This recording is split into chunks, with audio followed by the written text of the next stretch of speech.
Ayan, magandang araw mga kaibigan.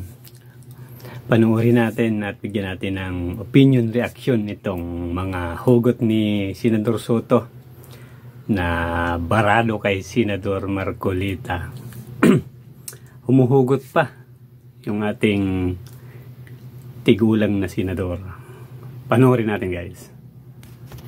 May kasabihan po tayo, ang tumatakbo ng matulin, kung matinig ay malalim. Unang-una po, Mr. President, gusto kong malaman, yung po bang mga kasong sinabi niyo, unanimous decisions po ba lahat? I am not sure about that.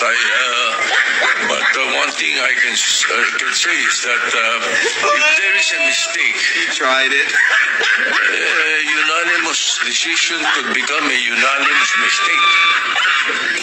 Wala pa pong nangyari gano'n, Mr. President. At saka po tayo pag nananakbo. Ako po ay nakasapatos at saka sa kalsada kaya hindi po ako matitinik. Minority Leader. Thank you, Mr. Chairman. I would just like to place on record in your committee a quotation. Quotation. Oh, bagay na bagay doon sa mga ibang kasama natin dito ngayon eh. We are living in a time where some people are proud of what they should be ashamed of. Thank you. Sino ang gumawa nun? Para ikaw yata yun eh. Masyado kasing nagmamarunong to si Tito Soto. Alam niya naman na abogado to si Marcolita at siya hindi.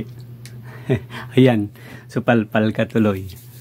Ay nako, ang dapat mong gawin, uminom ka na muna ng Pepsi. Paluma ng paluma kasi yung mga banat mo, yung mga hugot mo eh.